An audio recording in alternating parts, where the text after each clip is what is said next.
السلام عليكم ورحمة الله وبركاته. الحمد لله رب العالمين. اللهم صل على محمد وعلى آل محمد كما صليت على إبراهيم وعلى آل إبراهيم إنك حميد مجيد. أما بعد فإن خير الكلام كلام الله وخير الهدي هدي محمد صلى الله عليه وسلم وشر الأمور محدثاتها وكل محدثة بدعة وكل بدعة ضلالة. باب تأكيد تحريم مال اليتيم. وعن أبي هريرة رضي الله عنه عن النبي صلى الله عليه وسلم قال: اجتنبوا السبع الموبقات. قالوا: يا رسول الله وما هن؟ قال: الشرك بالله والسحر وقتل النفس التي حرم الله إلا بالحق وأكل الربا وأكل مال اليتيم والتولي يوم الزحف وقذف المحصنات المؤمنات الغافلات. മുത്തഫഖ് അലൈഹി. സ്നേഹമുള്ള സഹോദരന്മാരെ, വിശ്വാസികളെ, റിയാദു സാലിഹീനിൽ നിന്ന് നമ്മുടെ നിത്യജീവിതത്തിൽ ഏറെ ശ്രദ്ധയോടുകൂടി ഒഴിവാക്കേണ്ടുന്ന വിരോധിക്കപ്പെട്ട കാര്യങ്ങൾ ഏതൊക്കെയാണെന്ന് വിവരിക്കുന്ന അധ്യായത്തിലൂടെയാണ് നമ്മൾ കടന്നുപോയിക്കൊണ്ടിരിക്കുന്നത്. ഇന്ന് നമുക്ക് കേൾക്കുവാനുള്ള അധ്യായം കഴിഞ്ഞ ക്ലാസ്സിൽ നമ്മൾ തുടങ്ങിവെച്ച അനാഥക്കുട്ടിയുടെ ധനം കഴിക്കുക, അതുമായി അന്യായമായ നിലയ്ക്ക് ഇടപെടുക എന്നുള്ളത് നിഷിദ്ധമാണ് എന്ന ഭാഗം പറയുന്ന അധ്യായമാണ് നമ്മൾ ആരംഭിച്ചത്.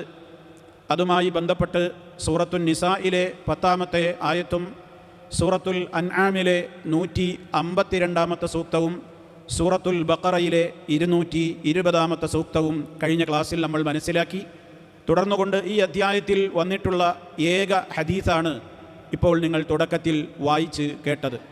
മഹാനായ സഹാബി അബൂ ഹുറൈറ റളിയല്ലാഹു തആല അൻഹുവിൽ നിന്ന് ഉദ്ധരിക്കപ്പെടുന്ന ഹദീസാണിത്. അനിൻ നബി സല്ലല്ലാഹു അലൈഹി വസല്ലമ ഖാല, അല്ലാഹുവിൻ്റെ റസൂൽ സല്ലല്ലാഹു അലൈഹി വസല്ലമ പറഞ്ഞിരിക്കുന്നു: ഇജ്തനിബു, നിങ്ങൾ ഉപേക്ഷിക്കുവീൻ, വെടിഞ്ഞു നിൽക്കുവീൻ. എന്തിനെ? അസ്സബ്അൽ മൂബിഖാത്തി, സബ്ഉൽ മൂബിഖാത്തിൽ നിന്ന് നിങ്ങൾ വിട്ടു നിൽക്കണം. സബ്അ് എന്ന് പറഞ്ഞാൽ നമുക്കെല്ലാവർക്കും അറിയാം 7 എന്നാണ് അർത്ഥം. അൽ മൂബിഖാത്ത്, മൂബിഖാത്ത് എന്ന് പറഞ്ഞാൽ വബഖ അല്ലെങ്കിൽ വബിഖ അല്ലെങ്കിൽ വബുഖ, ബാഇന് ഫതഹ് കസർ ലമ്മ് ഒക്കെ നൽകിക്കൊണ്ട് ആ പ്രയോഗമുണ്ട്. അതിൻ്റെ അർത്ഥം നശിച്ചു എന്നാണ്. ഔബഖ എന്ന് പറയുമ്പോൾ നശിപ്പിച്ചു എന്നായി അർത്ഥം. ഹലക അഹ്ലക എന്ന് പറയും പോലെ വബഖ ഔബഖ, നശിപ്പിച്ചു. അപ്പോൾ ഇവിടെ മൂബിഖാത്ത് എന്ന് പറഞ്ഞാൽ നശിപ്പിച്ചു കളയുന്ന 7 കാര്യങ്ങളിൽ നിന്ന് നിങ്ങൾ വിട്ടു നിൽക്കണം. എന്തിൽ നിന്ന്? ഏതിനെ നശിപ്പിച്ചു കളയും? അത് നമ്മുടെ ദീനിനെ നശിപ്പിച്ചു കളയും. നമ്മുടെ ആദർശത്തെ, നമ്മുടെ ദീനിനെ, നമ്മുടെ ഈമാനിനെ, നമ്മുടെ സൽക്കർമ്മങ്ങളെ ഒക്കെ നശിപ്പിച്ചു കളയുന്ന, എന്നാൽ വലിയ ഗുരുതരമാണത് എന്ന് ബോധ്യപ്പെടുത്തി തരാൻ വേണ്ടിയിട്ടാണ് ആ ആമുഖം നബി സല്ലല്ലാഹു അലൈഹി വസല്ലമ പറഞ്ഞിട്ടുള്ളത്. അതിൽ എത്രത്തോളം ശ്രദ്ധിക്കേണ്ടതുണ്ട് എന്ന് അത് ഓരോന്നിൻ്റെയും വിവരണത്തിൽ നിന്ന് നമുക്ക് ചുരുങ്ങിയ നിലക്കെങ്കിലും ഒന്ന് വിവരിക്കുമ്പോൾ മനസ്സിലാക്കുവാനും സാധിക്കും. അപ്പോൾ 7 മഹാപാപങ്ങൾ. സബുൽ മൂബിഖാത്ത് എന്ന പ്രയോഗം നമ്മൾ പണ്ടേ കേട്ട് വരുന്നൊരു പ്രയോഗമാണ്. നമ്മൾ ചില ആളുകൾ ചില കാര്യത്തെ സംബന്ധിച്ച് പറയുമ്പോൾ പറയും, അതിനിപ്പോൾ അത്ര തകരാറൊന്നുമില്ലല്ലോ, അത് സബുൽ മൂബിഖാത്ത് പെട്ടതൊന്നും അല്ലല്ലോ എന്നിങ്ങനെ പറയും. അപ്പോൾ എല്ലാ ആളുകളുടെയും പ്രയോഗത്തിലുള്ള ഒരു പദമാണ് സബുൽ മൂബിഖാത്ത്. ചെറുപ്പം തൊട്ടേ നമ്മളൊക്കെ മനസ്സിലാക്കിയതാണ് 7 മഹാപാപങ്ങൾ. മഹാപാപങ്ങൾ 7ലോ 70ലോ ഒതുങ്ങുന്നില്ല എന്നുള്ളതാണ് വാസ്തവം. ഈ ഹദീസിൽ 7 പറഞ്ഞിട്ടുള്ളൂ എന്നാണ് നമ്മൾ മനസ്സിലാക്കേണ്ടത്. വാസ്തവത്തിൽ കബായിർ എന്നാണ് വൻപാപങ്ങൾക്ക് പറയുക. ആ കബായിറുകളുടെ എണ്ണം ഞാൻ നേരത്തെ സൂചിപ്പിച്ചതുപോലെ 7ലോ 70ലോ ഒതുങ്ങുന്നില്ല. മുൻഗാമികളായ പല പണ്ഡിതന്മാരും അൽ കബായിർ എന്ന പേരിൽ ഗ്രന്ഥങ്ങൾ തന്നെ രചിച്ചിട്ടുണ്ട്. വാള്യങ്ങളുള്ള ഗ്രന്ഥങ്ങൾ തന്നെ മുൻഗാമികൾ രചിച്ചിട്ടുണ്ട് വൻപാപങ്ങളുടെ ലിസ്റ്റ് തയ്യാറാക്കുവാൻ വേണ്ടി. ഇമാം ദഹബി റഹ്മത്തുള്ളാഹി അലൈഹിയുടെ അൽ കബായിർ എന്ന ഗ്രന്ഥം അതിനുദാഹരണമാണ്. ഷെയ്ഖുൽ ഇസ്ലാം മുഹമ്മദ് ബിൻ അബ്ദുൽ വഹാബ് റഹിമഹുല്ലാ അദ്ദേഹവും ഈ വൻപാപങ്ങളെ സംബന്ധിച്ച് പ്രത്യേകം രചന നടത്തിയിട്ടുണ്ട്, കിതാബ് രചിച്ചിട്ടുണ്ട്.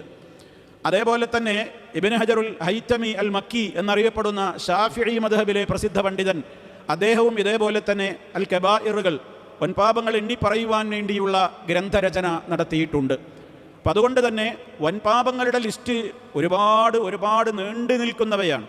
അതിലേറ്റവും ഗുരുതരം എന്ന് പറയാവുന്ന 7 പാപങ്ങളെയാണ് ഈ ഒരു ഹദീസിലൂടെ നബി സല്ലല്ലാഹു അലൈഹി വസല്ലമ നിങ്ങൾ ഉപേക്ഷിച്ചേ മതിയാകൂ, നിങ്ങൾ അതിൽ നിന്ന് വിട്ടു നിൽക്കണം, അവ നിങ്ങളുടെ ദീനിനെ നശിപ്പിച്ചു കളയും. അതാണ് മൂബിഖാത്ത് എന്ന് പറഞ്ഞാൽ, മുഹ്ലിക്കാത്ത്, നശിപ്പിച്ചു കളയുന്ന 7 കാര്യങ്ങളിൽ നിന്ന് നിങ്ങൾ വിട്ടു നിൽക്കണം. ഇതാണ് നബി സല്ലല്ലാഹു അലൈഹി വസല്ലമ ആമുഖമായി പറഞ്ഞത്. അപ്പോൾ കേൾക്കുന്ന സഹാബാ കിറാം റളിയല്ലാഹു അൻഹും ഖാലു, അവർ ചോദിച്ചു, യാ റസൂലല്ലാഹ്, അള്ളാഹുവിൻ്റെ റസൂലേ, വമാ ഹുന്ന, ഏതാണ് ഇത്ര ഗൗരവത്തോടെ അങ്ങ് എല്ലാം തകർത്തു കളയുന്ന, നശിപ്പിച്ചു കളയുന്ന, നമ്മെ ഹലാക്കിലാക്കുന്ന 7 എന്ന് പറഞ്ഞത് ഏതൊക്കെയാണ്? അപ്പം നബി സല്ലല്ലാഹു അലൈഹി വസല്ലം പറഞ്ഞു, ഖാല അശ്ശിർക്കു ബില്ലാഹ്, ഒന്നാമത് എണ്ണേണ്ടുന്ന ഗൗരവമായ പാപം തന്നെയാണ്, അള്ളാഹുവിൽ പങ്കു ചേർക്കലാണ് 1. 2 വസ്സിഹ്റു, സിഹ്ർ ചെയ്യലാണ്. 3 വഖത്ലുൻ നഫ്സില്ലതി ഹറമല്ലാഹു ഇല്ലാ ബിൽ ഹഖ്, വഖത്ലുൻ നഫ്സി, നഫ്സിനെ കൊന്നുകളയുക, ഒരു മനുഷ്യനെ എന്ത് ചെയ്യുക, കൊന്നുകളയുക, മനുഷ്യവധം. അല്ലത്തി ഹറമല്ലാഹു ഇല്ലാ ബിൽ ഹഖ്, ന്യായമായിട്ടല്ലാതെ ഒരു അള്ളാഹു സുബ്ഹാനഹു വ തആല പവിത്രമാക്കിയിട്ടുള്ള ഒരു ശരീരത്തെ, ഒരു മനുഷ്യനെ കൊന്നുകളയുക എന്നുള്ളതാണ് 3ാമത്തെ പാപം. 4ാമതായി വ അക്ലു റിബാ, പലിശ ഭുജിക്കലാണ്. 5 വ അക്ലു മാലിൽ യതീം, അതാണ് നമ്മുടെ അധ്യായത്തിൽ ഈ ഹദീസ് കൊണ്ടുവരാൻ കാരണം, അനാഥയുടെ സ്വത്ത് ഭുജിക്കുക എന്നുള്ളതാണ്. 6ാമതായി വ തവല്ലി യൗമസ്സഹ്ഫി, യുദ്ധം കൊടുമ്പിരിക്കൊള്ളുന്ന ഘട്ടത്തിൻ്റെ സന്ദർഭത്തിൽ പിന്തിരിഞ്ഞോടലാണ്. തവല്ലി എന്ന് പറഞ്ഞാൽ പിന്തിരിഞ്ഞോട്, തവല്ല പിന്തിരിഞ്ഞോടി എന്ന്. യൗമസ്സഹ്ഫി, യുദ്ധം ഇങ്ങനെ കൊടുമ്പിരിക്കൊള്ളുകയാണ്, അത്യാവശ്യമായ യുദ്ധം ഇങ്ങനെ ജയിക്കാൻ പോകുന്ന നേരത്തെ അവിടുന്ന് ഒരാളാണ് വേക്കോട്ട് വലിയ. 7ാമത്തത് വഖദ്ഫുൽ മുഹ്സനാത്ത്, പതിവ്രതകളായ സ്ത്രീകളെക്കുറിച്ച് വ്യഭിചാരാരോപണം ഉന്നയിക്കലാണ്. ഖദഫ എന്ന് പറഞ്ഞാൽ വാസ്തവത്തിൽ എറിയുന്നതിന് പറയും, ഇവിടെ ഖദ്ഫ് ഉദ്ദേശിക്കുന്നത് ആരോപണം ഉന്നയിക്കലാണ്. അൽ മുഹ്സനാത്തി, മുഹ്സനാത്ത് എന്ന് പറഞ്ഞാൽ പതിവ്രതകളായ പരിശുദ്ധകളായ സ്ത്രീകളെ സംബന്ധിച്ച്. അൽ മുഅ്മിനാത്തി, അവർ വിശ്വാസിനികളുമാണ്. അൽ ഗാഫിലാത്തി, വ്യഭിചാരം പോലെയുള്ള നിഷിദ്ധങ്ങളായ തോന്നിവാസങ്ങളിൽ നിന്നൊക്കെ അതിലേക്കൊന്നും തീരെ മനസ്സ് ആഗ്രഹിക്കാത്ത, മനസ്സ് കൊടുക്കാത്ത അത്രയും ദീനി നിഷ്ഠയുള്ള ആളുകളാണവർ. അവരെക്കുറിച്ച് വ്യഭിചാരാരോപണം ഉന്നയിക്കലാകുന്നു. ഇങ്ങനെ 7 എണ്ണിയത്. ഓരോന്നും വളരെ വിശദീകരിക്കേണ്ടവയാണ്. നമ്മൾ ഒരു ചുരുങ്ങിയ നിലക്ക് അത്യാവശ്യമായ ചില വിവരണങ്ങൾ നടത്തി നമുക്ക് അവസാനിപ്പിക്കാം. 1ാമത് നബി സല്ലല്ലാഹു അലൈഹി വസല്ലം പറഞ്ഞത് അശ്ശിർക്കു ബില്ലാഹ്, അള്ളാഹുവിൽ പങ്കുചേർക്കലാണ്. അത് മതത്തിൽ നിന്ന് പുറത്തു പോകും. ഒരാളിൽ ശിർക്ക് സംഭവിച്ചു കഴിഞ്ഞാൽ ഒരാൾ മതത്തിൽ നിന്ന് തന്നെ പുറത്തു പോകും. എന്താണ് ശിർക്ക്? ഒരുപാട് കാലമായി നമ്മൾ കേൾക്കാൻ തുടങ്ങിയിട്ട്. റഹ്മാനായ റബ്ബിന് ചുരുങ്ങിയ നിലക്ക് ഞാൻ പറയണം, എല്ലാവർക്കും മനസ്സിലാക്കാവുന്ന ലളിതമായ നിലക്കുള്ള വിവരണം നടത്തുക. റഹ്മാനായ റബ്ബിന് മാത്രമുള്ള ചില ഗുണങ്ങളുണ്ട്, വിശേഷണങ്ങളുണ്ട്. ആ ഗുണങ്ങളിലോ വിശേഷണങ്ങളിലോ മറ്റാർക്കെങ്കിലും ഏതെങ്കിലും വിധത്തിൽ പങ്കുണ്ട്, സാദൃശ്യമുണ്ട് എന്ന് ഒരാൾ വിശ്വസിക്കുന്നതോടുകൂടി അയാൾ ശിർക്ക് ചെയ്തു. ഉദാഹരണം, അല്ലാഹു സുബ്ഹാനഹു വ തആലയുടെ 99 നാമങ്ങൾ ഒരു ഹദീസിൽ പറയപ്പെട്ടിട്ടുണ്ട്.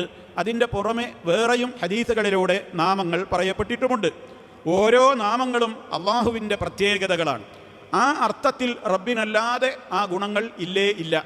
എന്നാൽ ലഫ്ളിയായി പദം നോക്കുകയാണെങ്കിൽ മനുഷ്യരെ സംബന്ധിച്ചും ആ നാമങ്ങളൊക്കെ പറയാറുമുണ്ട്. അത് ശരിക്കും മനസ്സിലാക്കണം. ഉദാഹരണം, അള്ളാഹുവിൻ്റെ നാമങ്ങളിൽപ്പെട്ട ഒരു നാമമാണ് സമീഅ്, ബസീർ, അലീം, ഖദീർ, മുജീബ്. ഇതൊക്കെ അള്ളാഹുവിൻ്റെ നാമങ്ങളാണ്. ഇതിൽ പല നാമങ്ങളും മനുഷ്യനും പ്രയോഗിക്കും. സമീഅ് എന്ന് മനുഷ്യനെക്കുറിച്ച് പറയും, ഹൽ അതാ അലൽ ഇൻസാനി ഹീനും മിനദ് ദഹരി ലം യകുൻ ശൈഅൻ മദ്കൂറ ഇന്നാ ഖലഖനൽ ഇൻസാന മിൻ നുത്ഫത്തിൻ അംശാജിൻ നബ്തലീഹി ഫജഅൽനാഹു സമീഅൻ ബസീറ. ഈ സമീഅൻ ബസീർ എന്ന് പറഞ്ഞത് ആരെയാണ്? മനുഷ്യനെയാണ്. ഇത് മനുഷ്യനെ കുറിച്ചാണ് പറഞ്ഞത്. അതേ അവസരത്തിൽ അല്ലാഹു സുബ്ഹാനഹു വ തആല അവനെക്കുറിച്ച് സമീഅൻ ബസീർ എന്ന് ഒരുപാട് ആയത്തിൽ പറഞ്ഞു. അപ്പോൾ എന്താ ഇവിടെ വ്യത്യാസം? ഇവക്കൊക്കെ ഒരു തനതായ അർത്ഥമുണ്ട്. ആ അർത്ഥത്തിൽ അള്ളാഹുവിനെ സംബന്ധിച്ച് മാത്രമേ പറയാൻ പറ്റുള്ളൂ. എങ്ങനെ? ഇപ്പോൾ സമീഅ്, അള്ളാഹ് കേൾക്കുന്നവനാണ്, മനുഷ്യനും കേൾക്കുന്നവനാണ്. എന്താ രണ്ടും തമ്മിൽ വ്യത്യാസം? അള്ളാഹുവിൻ്റെ കേൾവി റബ്ബ് എവിടെ നിന്നും പകർത്തിയെടുത്ത കേൾവിയല്ല, ആരും കൊടുത്തതുമല്ല. 1, അത് മാത്രമല്ല വ്യത്യാസം. 2, റഹ്മാനായ റബ്ബ് അടുക്കെ, അകലെ, പതുക്കെ, ഉറക്കെ എന്നുള്ള വ്യത്യാസങ്ങളൊന്നുമില്ലാതെ കേൾക്കും. ഒരു മറക്കപ്പുറത്തുള്ളതും കേൾക്കും, കാണും. ഒരു പ്രത്യേകമായ മീഡിയകളുടെ സഹായമില്ലാതെ തന്നെ കേൾക്കും. പതുക്കെ സംസാരിച്ചാലും കേൾക്കും, ഉറക്കെ സംസാരിച്ചാലും കേൾക്കും. അവൻ്റെ കേൾവിയെ സംബന്ധിച്ചിടത്തോളം അതിന് ഒരു പരിധിയേ ഇല്ല. ഒരു പരിധിയുമില്ലാത്തത്ര എല്ലാ നിലക്കും കേൾവിയുള്ളവനാണ് ആര്? അള്ളാഹു. മനുഷ്യനതില്ല. മനുഷ്യ കേൾവി, മനുഷ്യരെന്ന് മാത്രമല്ല ഏത് സൃഷ്ടിയാവട്ടെ, മനുഷ്യൻ, മലക്ക്, ജിന്ന്, ഇതാണല്ലോ ഇപ്പോൾ ഇവിടുത്തെ 3 സൃഷ്ടികൾ.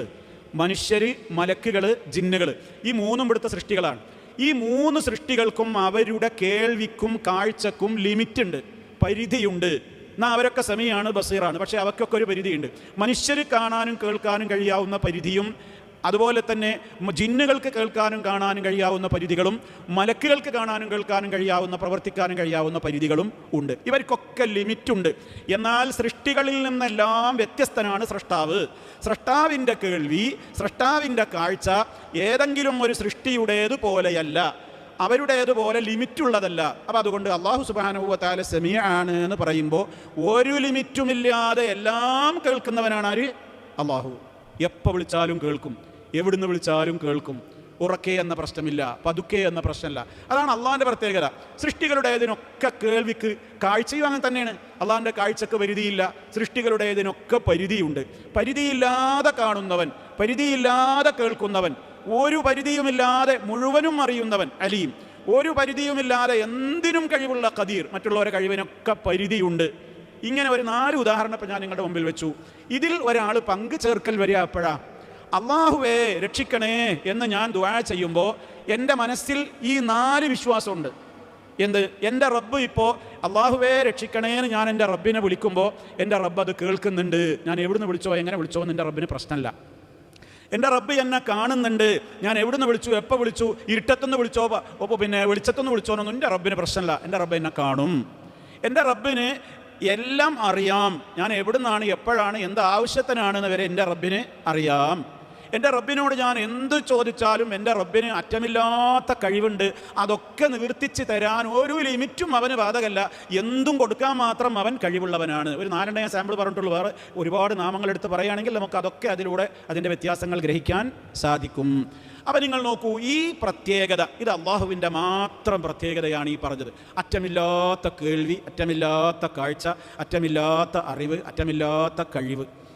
ഇതിൽ ഞാൻ ഏതെങ്കിലും ഒരു സൃഷ്ടിയെ, ഒരു നബിയെയാവട്ടെ, മലക്കിനെയാവട്ടെ, ജിന്നിനെയാവട്ടെ, കല്ലിനെയാവട്ടെ, മരത്തെയാവട്ടെ, മറ്റേതെങ്കിലും ജന്തുജാലങ്ങളെയാവട്ടെ, എന്തിനെയാവട്ടെ, ഞാൻ ഏതെങ്കിലും ഒരു കാര്യത്തിൽ അള്ള കാണും പോലെ ഇന്നയാൾ, ഇന്ന ശക്തി, ഇന്ന വ്യക്തി കേൾക്കുമെന്നോ കാണുമെന്നോ കഴിയുമെന്നോ അറിയുമെന്നോ വിശ്വസിച്ചാൽ ഞാൻ അള്ളാഹുവിൽ പങ്കു ചേർത്തു. അതിന് അള്ളാഹിൻ്റെ കഴിവ് അള്ളാഹ്ക്ക് സ്വയമുള്ളതല്ലേ, മറ്റുള്ളവരെ കഴിവൊക്കെ അള്ളാഹ് കൊടുത്തതല്ലേ എന്ന ഡിഫറൻസ് പറഞ്ഞതുകൊണ്ട് യാതൊരു പ്രയോജനവുമില്ല. ആ ഒരൊറ്റ വ്യത്യാസം മാത്രമാണ് നമ്മുടെ നാട്ടിലുള്ള മുസ്ലിയാക്കന്മാർ ശിർക്കിനെ ന്യായീകരിക്കാൻ വേണ്ടി പറയുന്ന ഏക തെളിവ്. എന്ത്? അള്ളാഹിനെ പോലെ കേൾക്കും അമ്പിയാക്കളും ഔലിയാക്കളും എന്ന് പറഞ്ഞാൽ ശിർക്കൊന്നും ആവില്ല. പിന്നെ എന്തേ പ്രശ്നമുള്ളൂ? അള്ളാഹ് കേൾക്കും പോലെ. എങ്ങനെ? അള്ളാഹിൻ്റെ കേൾവി ആരും കൊടുത്തതല്ലല്ലോ, അള്ളാഹിൻ്റെ കാഴ്ച ആരും കൊടുത്തതല്ലല്ലോ. അപ്പം ആരും കൊടുക്കാതെ തന്നെ സ്വയം കേൾവിയുള്ളവനാണ്, സ്വയം കാഴ്ചയുള്ളവനാണ്, സ്വയം കഴിവുള്ളവനാണ്, സ്വയം അറിവുള്ളവനാണ് എന്ന് വിശ്വസിച്ചാലേ എന്ത് വരികയുള്ളൂ? ശിർക്ക് വരികയുള്ളൂ എന്നാണ് നമ്മുടെ നാട്ടിലെ മുസ്ലിയാക്കന്മാർ സമൂഹത്തോട് പറഞ്ഞുകൊട്ടു. അത് ഞാൻ അത്ര വ്യക്തമായി ലളിതമായി പറയുന്നത് എന്തിനാണെന്നറിയോ? പല ആളുകളും ചോദിക്കുകയാണ്, എന്തപ്പോൾ മുഹീദ്ദീൻ ശൈഖെ രക്ഷിക്കണേ, ബദരീങ്ങളെ കാക്കണേ, അള്ളാഹിൻ്റെ റസൂലേ നിങ്ങൾ എൻ്റെ കൈ പിടിച്ച് സഹായിക്കണേ എന്നാണ് പറഞ്ഞാൽ എന്താപ്പം തകരാറ്? തകരാറുണ്ട്. കാരണം അള്ളാഹുവേ എന്നെ രക്ഷിക്കണേ എന്ന് പറയുമ്പോൾ ഞാൻ വിശ്വസിക്കുന്ന മുഴുവൻ കാര്യങ്ങളും അള്ളാഹു അല്ലാത്തവരോട് രക്ഷയ്ക്ക് വേണ്ടി ഞാൻ തേടുമ്പോഴും ഞാൻ വിശ്വസിക്കുന്നുണ്ട്. ഞാൻ എവിടുന്ന് വിളിച്ചാലും എൻ്റെ റബ്ബ് കേൾക്കും. അതേപോലെ ഞാൻ എവിടുന്ന് വിളിച്ചാലും മൊയ്ദി ശൈഖ് കേൾക്കും. പാടുന്നത് തന്നെ അങ്ങനെയാണ്. വല്ലേ നിലത്തീന്നും എന്നെ വിളിപ്പോർക്ക് വായിക്കൂടാ ഉത്തീരം നൽകും ഞാനെന്നോവർ.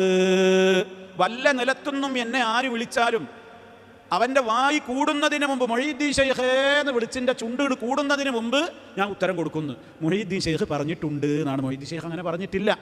അത് അദ്ദേഹത്തിൻ്റെ പേരിൽ മദ്ഹ് എന്ന പേരിൽ പിൽക്കാല മുരീദുകൾ കെട്ടിയുണ്ടാക്കിയ കാര്യങ്ങളാണ്. അങ്ങനെ പലതും ഉണ്ടല്ലോ. റസൂലുള്ള പറയാത്ത എത്ര റസൂലുള്ളാഹിയുടെ പേരിൽ കെട്ടിയുണ്ടാക്കി. ഈസാ അലൈഹിസ്സലാം പറഞ്ഞിട്ടാണോ ക്രിസ്ത്യാനികൾ ഈസാ നബിയെ രക്ഷിക്കണേ, മറിയം ബീവിയെ രക്ഷിക്കണേ എന്നൊക്കെ പറയുന്നത്? അല്ലല്ലോ. അതേപോലെ കൂട്ടിയാൽ മതി. അപ്പോൾ ഇതിൽ എന്താ സംഭവിക്കുന്നത്? ഞാൻ എവിടുന്ന് വിളിച്ചാലും അള്ളാഹു കാണും പോലെ ഇവരൊക്കെ കാണും, കേൾക്കും, അറിയും, കഴിയും എന്ന് വിശ്വസിക്കുകയാണ്. ഇതാണ് നമ്മുടെ നാട്ടിൽ ഇന്ന് നടന്നുകൊണ്ടിരിക്കുന്ന ശിർക്ക്. മുസ്ലിം ഉമ്മത്തിനിടയിൽ കടന്നുകൂടിയിട്ടുള്ള മാരകമായ ശിർക്ക് ഇത് തന്നെയാണ്.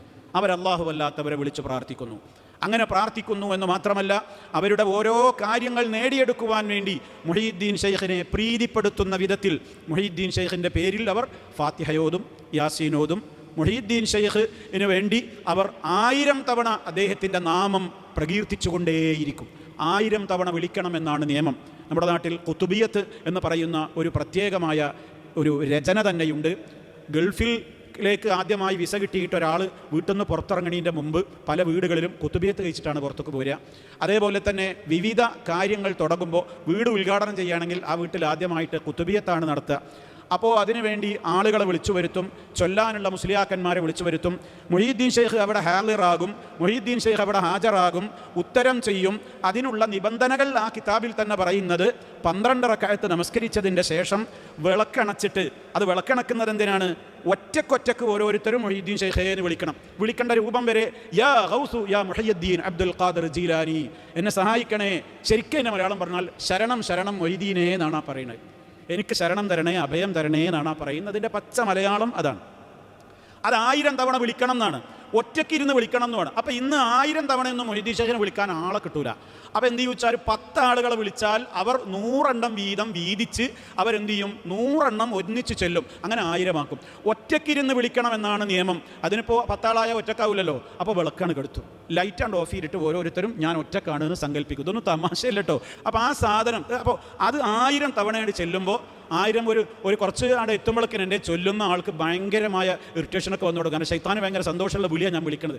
അപ്പോഴേക്ക് പിന്നെ കുറേ ആളുകൾ കുറച്ച് ആക്ഷനും കൂടി ഉണ്ടാവും. പിന്നെ ആളുകൾ എന്താ പറയുക, ജദ്ബ് ഇളകുക എന്നാ പറയാം. അതൊരു പ്രത്യേകമായ ഉന്മാദ ലഹരിയിലാണ്ട് എത്തും. അപ്പോൾ അതുകൊണ്ട് തന്നെ അതൊക്കെ സമൂഹത്തിൽ സംഭവിക്കുന്നതാണ്. നിങ്ങൾ ഏത് ആളുകളോട് വേണമെങ്കിൽ പോയി ചോദിച്ചോളൂ. ഇത് ആരെപ്പറ്റിയും ഒരു പരിഹസിക്കുന്ന രീതി എന്നല്ല പറയുന്നത്. ഇത് ഖുതുബിയത്ത്. അപ്പോൾ അതിൽ അവസാനം പറയുന്നുണ്ട് യാ സയ്യിദി ഹുദുർനി യാ മുഹിയ്യദ്ദീനി. അതാണ് പറയുമ്പോഴേ വിളക്കാണ് കത്തിക്കൊള്ളു. അന്ന് തീപ്പട്ടിക്കൊള്ളി അരിച്ചിട്ട് വിളക്ക് എത്തിച്ചിട്ട് വേണം. യാ സയ്യിദി, എൻ്റെ നേതാവായ മുഹീദ്ദീൻ ശൈഖേ ഇവിടെ ഹാജറാവണേ, ആണ്ട് ഹാജറാവണേ എന്നാണ് കൽപ്പിക്കും. കുറച്ച് കഴിയുമ്പോൾ ഹാജറായി എന്നാണ് നമ്മളത് വിശ്വസിക്കലാണ്. കുറച്ചും കൂടെ മുമ്പുള്ള കാലത്ത് നിങ്ങളുടെ വീട്ടിലുള്ള പഴമക്കാരുണ്ടെങ്കിൽ ചോദിച്ചു നോക്കി അറിയാം.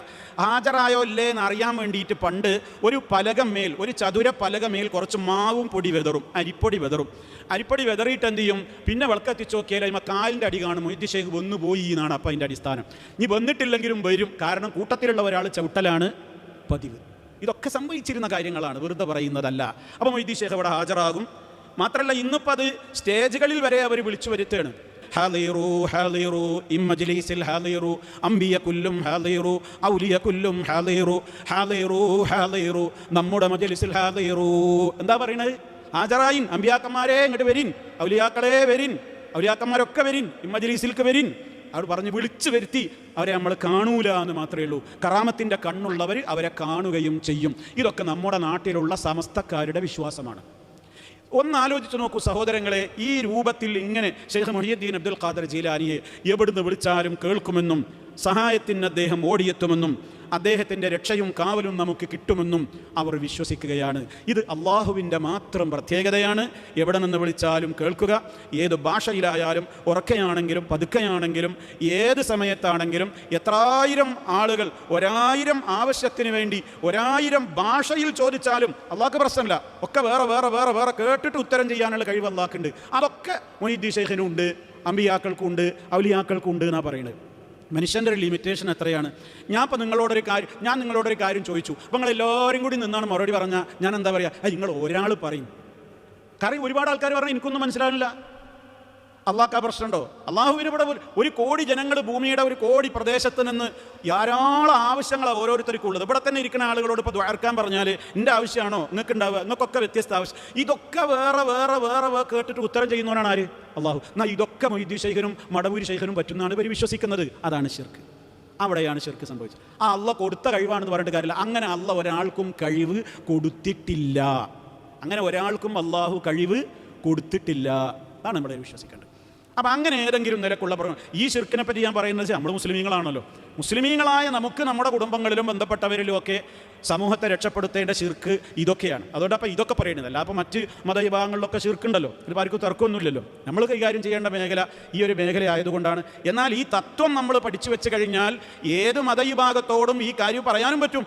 അവർ ചെയ്യുന്നതൊക്കെ ശിർക്കാണ് എന്ന് ഈ ഡെഫിനിഷനിലൂടെ, ഈ കാര്യങ്ങളിലൂടെ കൃത്യവും വ്യക്തവുമായി പഠിപ്പിക്കാനും പറ്റും. അപ്പം അതുകൊണ്ട് തന്നെ ഇത് അള്ളാഹു പൊറുക്കുന്നതല്ല. ഇത് അള്ളാഹ്ക്ക് ഏറ്റവും ഇഷ്ടമുള്ള റസൂലുള്ള, ആ റസൂലുള്ളാനെയാണ് അള്ളാഹ് കേൾക്കും പോലെ കേൾക്കുമെന്ന് വിശ്വസിച്ചാലും അറിയും പോലെ അറിയും, ഉത്തരം ചെയ്യും പോലെ ഉത്തരം ചെയ്യും എന്നൊന്നും വിശ്വസിക്കാൻ നബിമാരെക്കുറിച്ചോ ജിന്നുകളെക്കുറിച്ചോ മലക്കുകളെക്കുറിച്ചോ ആരെക്കുറിച്ചും പാടില്ല. അപ്പോൾ അതാണ് ശിർക്കിൻ്റെ. അതിന് ഒരുപാട് വകഭേദങ്ങളുണ്ട്. ഏലസ് കെട്ടൽ ശിർക്കിൽപ്പെടും. അള്ളാഹു അല്ലാത്തവരുടെ പേരിൽ സത്യം ചെയ്യൽ ശിർക്കിൻ്റെ രൂപമാണ്. അള്ളാഹു അല്ലാത്തവരുടെ പ്രീതി ഉദ്ദേശിച്ചുകൊണ്ട് മൃഗങ്ങളെയോ കോഴിയെയോ ബലിയർപ്പിക്കൽ ശിർക്കിൻ്റെ ഇനങ്ങളിൽപ്പെട്ടതാണ്. അള്ളാഹു അല്ലാത്തവരുടെ പ്രീതി ഉദ്ദേശിച്ചുകൊണ്ട് മഹാത്മാക്കളുടെ പ്രീതിക്ക് വേണ്ടി നേർച്ചയാക്കലും വഴിപാട് നൽകലും, അത് കാർഷികോൽപ്പന്നങ്ങളായാലും നാണയങ്ങളായിരുന്നാലും മറ്റേത് വസ്തുക്കളായിരുന്നാലും മൃഗസമ്പത്തായിരുന്നാലും മറ്റുള്ളവർക്ക് വേണ്ടി നൈവേദ്യങ്ങൾ, അതുപോലെ തന്നെ വഴിപാടുകൾ, കാണിക്കവഞ്ചികൾ സ്ഥാപിക്കലും അതിൽ പണമിടലും, ആ രൂപത്തിലൊക്കെ എന്ത് ചെയ്യലും, എത്രത്തോളം ഒരു മഹാത്മാവിൻ്റെ ഖബറിൻ്റെ മുമ്പിൽ സ്ഥാപിക്കപ്പെട്ടിട്ടുള്ള കുത്തുവിളക്കിൽ എണ്ണ ഒഴിക്കുന്നത്, അതിൽ ഒരു തിരി വെക്കുന്നത്, ഒരു കൊള്ളി നമ്മൾ ഉരസിയിട്ട് അതിൽ തീ കത്തിക്കുന്നത്, നമ്മുടെ ഉദ്ദേശം എന്താണ്? ഈ ഖബറിൽ കിടക്കുന്ന വ്യക്തിക്ക് കണ്ണ് കാണട്ടെ എന്ന നിലക്കല്ല നമ്മൾ മഖ്ബറയിൽ വിളക്ക് കൊളുത്തുന്നത്. മറിച്ച് ഈ വ്യക്തിയുടെ പ്രീതി സമ്പാദിക്കാൻ വേണ്ടി ഞാൻ അദ്ദേഹത്തിൻ്റെ മഖ്ബറയിൽ വിളക്ക് കൊളുത്തുകയാണ്. അങ്ങനെ അദ്ദേഹത്തെ ഞാൻ പ്രീതിപ്പെടുത്തിയാൽ എൻ്റെ പ്രശ്നം അല്ലാഹു സുബ്ഹാനഹു വ തആലയോട് അദ്ദേഹം പറഞ്ഞ് ഉടനടി എൻ്റെ കാര്യം സാധിപ്പിച്ച് തരണം എന്ന ഉദ്ദേശാർത്ഥമാണ് ഞാൻ മഖ്ബറയിലേക്ക് ജാറം മൂടാൻ നേർച്ചയാക്കുന്നതും വിളക്ക് കൊളുത്താൻ നേർച്ചയാക്കുന്നതും പണപ്പെട്ടിയിൽ കാശിടാൻ നേർച്ചയാക്കുന്നതും അങ്ങോട്ട് നാളികേരവും തേങ്ങയും കോഴിയെയും അതേപോലെ തന്നെ ആടിനെയും ഒക്കെ നേർച്ചയാക്കുന്നതും ശിർക്കിൻ്റെ പ്രവർത്തനങ്ങളാണ്. അപ്പോൾ അതാണ്, അതിൻ്റെ ഒരുപാട് ഇനങ്ങൾ ഇനിയും ധാരാളമുണ്ട്. അതുകൊണ്ട് സഹോദരങ്ങളെ, അത് ജീവിതത്തിൽ വന്നുപോയാൽ കടുത്ത പാപമാണ്. നമ്മുടെ ദീനിനെ അത് തകർത്ത് കളയും. അപ്പോൾ ഏറ്റവും പ്രാധാന്യത്തോടുകൂടെ നമ്മൾ മനസ്സിലാക്കേണ്ടത് ഷിർക്ക് തന്നെ രണ്ട് ഇനമുണ്ട്. ഒന്ന് ഷിർക്കുൻ അക്ബർ, അത് മതത്തിൽ നിന്ന് പുറത്തേക്കാണ് പോകും. അതിൻ്റെ താഴെ ഷിർക്കുൻ ഖഫീയ്, ഗോപ്യമായൊരു ഷിർക്ക്, ഗുരുതരമായ തെറ്റാണ്. പക്ഷേ ഇസ്ലാം എന്നൊരാൾ എന്ത് ചെയ്യൂല, പുറത്തു പോകൂല. അതിൻ്റെ ഉദാഹരണമാണ് റിയാ എന്ന് പറയുന്നത്. എന്താ റിയാ എന്ന് പറഞ്ഞാൽ? അതിലും അള്ളാഹു അല്ലാത്തവരെ ഉദ്ദേശിക്കുന്നുണ്ട്. അവരിൽ നിന്നൊരു മറഞ്ഞ വഴിക്കുള്ള പ്രതീക്ഷയും ഗുണത്തേട്ടൊന്നും നമ്മൾ ആഗ്രഹിക്കുന്നില്ല. ഏതുപോലെ ഒരു വ്യക്തി നമസ്കാരം ആരംഭിച്ചപ്പോൾ അപ്പുറത്തൊരാൾ ഇരിക്കുന്നുണ്ട് എന്ന് കണ്ടപ്പോൾ അയാളുടെ നിസ്കാരത്തിൻ്റെ ചേലും കോലൊക്കെ ഒന്ന് മാറ്റി. അയാൾ എന്നെ നോക്കുന്നുണ്ട്. അപ്പോൾ കുറച്ചും കൂടി കൂടുതൽ ഞാൻ ഒന്ന് സമയമെടുത്ത് ടൈമെടുത്ത് കുറച്ച് ഖുശൂഅൊക്കെ ഒന്ന് അഭിനയിച്ച് കുറേ നേരമൊക്കെ ഒന്ന് റുകൂഉ സുജൂദിലൊക്കെ ഒന്ന് താമസം വരുത്തി അങ്ങനെ വളരെ മെച്ചപ്പെട്ട നിലക്ക് ഞാൻ നിസ്കരിക്കുകയാണ്. എന്താ, ഇവൻ കാണാനാണ് ഞാൻ നിസ്കരിക്കുന്നത്. അപ്പോൾ എൻ്റെ റബ്ബ് കാണാൻ വേണ്ടി വളരെ ഖുശൂഉം വളരെ താഴ്മയും വളരെ ഭക്തിയും കാണിക്കേണ്ടതിന് പകരം ഒരു സൃഷ്ടിയെ കാണിക്കാൻ വേണ്ടി ഞാനത് ചെയ്തു. അതും ശിർക്ക് തന്നെയാണ്. പക്ഷേ ഇസ്ലാമിൽ നിന്ന് പുറത്തു പോകുന്ന ഷിർക്കുൻ അക്ബർ അല്ല, മറിച്ച് ഷിർക്കുൻ ഖഫീയ് അഥവാ ഗോപ്യമായ ഷിർക്ക് എന്നാണ് അത് അറിയപ്പെടുന്നത്. പരിശുദ്ധ ഖുർആൻ ധാരാളം സ്ഥലത്ത് റിയാഇനെക്കുറിച്ച് മുന്നറിയിപ്പ് നൽകിയിട്ടുണ്ട്. ഹദീസുകളിലും ധാരാളം ആ വിഷയത്തിൽ ഹദീസുകൾ നമുക്ക് കാണുവാൻ സാധിക്കും. ഇതാണിപ്പോൾ ഒന്നാമത്തെ പാപമായിട്ട് എണ്ണിയിട്ടുള്ളത്. ഇത് വളരെ ഗൗരവത്തോടെ മനസ്സിലാക്കാൻ വേണ്ടിയിട്ടാണ് അടിസ്ഥാനപരമായി ചില കാര്യങ്ങൾ ഞാൻ പറഞ്ഞത്. ഇത് നിങ്ങൾ ഈ ശബ്ദം ശ്രവിക്കുന്ന മുഴുവൻ ആളുകളും നന്നായി പഠിച്ചു വെച്ച് കഴിഞ്ഞാൽ നാട്ടിലുള്ള ഓരോ അന്ധവിശ്വാസങ്ങളും എപ്രകാരമാണത് ശിർക്കായി മാറുന്നത് എന്നുള്ളതിൻ്റെ മൗലികമായ തത്വം അതിലൂടെ നിങ്ങൾക്ക് ഗ്രഹിച്ചെടുക്കാൻ സാധിക്കും. പിന്നെ ആ വിഷയങ്ങൾ വരുന്നതൊക്കെ ശിർക്കായി വരും. അതിൻ്റെ പുറത്ത് അതല്ല, അതൊന്നും വരാത്ത മറ്റു കാര്യങ്ങളാകുമ്പോൾ അത് വൻ പാപങ്ങളുടെ ലിസ്റ്റിലേക്ക് മാറും എന്ന് ഗൗരവത്തോടെ നമ്മൾ മനസ്സിലാക്കണം. ഇന്നത്തെ കാലഘട്ടത്തിൽ ശിർക്കിനെ സംബന്ധിച്ചുള്ള പഠനങ്ങൾ കുറഞ്ഞു വരുന്നൊരു കാലമാണ്. പലർക്കും അത് പറയാൻ പേടിയാണ്. അത് പറഞ്ഞാൽ കുഴപ്പമുണ്ടാക്കലാവോ, സമൂഹത്തിലെ ഓഡിയൻസിന് ഇഷ്ടമാവില്ലേ എന്നൊക്കെ വിചാരിച്ച് പലപ്പോഴും ആളുകളെന്ന് ആ വിഷയത്തെ സംബന്ധിച്ചുള്ള പഠനങ്ങൾ കുറഞ്ഞു വരികയാണ്. അതുകൊണ്ട് എല്ലാ വിശ്വാസികളും വളരെ ഗൗരവത്തോടുകൂടെ പഠിക്കേണ്ട കാര്യമാണ് എന്താണ് ശിർക്ക്. ഒരുപാട് പറയേണ്ടതുണ്ട്.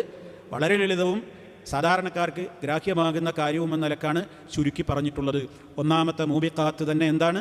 അശ്ശിർക്കു ബില്ലാഹ്. അത് അല്ലാഹ് പൊറുക്കൂല, അവൻ നരകത്തിൽ നിന്ന് ഒരിക്കലും രക്ഷപ്പെടൂല. അതൊക്കെ അതിൻ്റെ ഗുരുതരമായ ഭവിഷ്യത്തുകളാണ് എന്ന് നമ്മൾ കൂട്ടത്തിൽ ചേർത്ത് മനസ്സിലാക്കിയിരിക്കണം. രണ്ടാമത്തെ പാപം എന്താണ്? അസ്സിഹ്റു. സിഹ്ർ എന്ന് പറഞ്ഞാൽ എന്താണ്? നമ്മുടെ നാടൻ മലയാളത്തിൽ പറഞ്ഞാൽ മാട്ടും മാരണോ, നമുക്കതാ പറഞ്ഞാൽ മനസ്സിലാകും. കൂടോത്രം ചെയ്യുക, മാരണം ചെയ്യുക, മാട്ടും മാരണവും. ഇസ്മിൻ്റെ പണി അതെന്ന് പറഞ്ഞാൽ നമ്മളെ മുസ്ലിയാക്കന്മാരുടെ ഭാഷയാണ്. ഇസ്മിൻ്റെ പണി, അസ്മാവ് തൽസമാത്ത് എന്നൊക്കെ പറയും.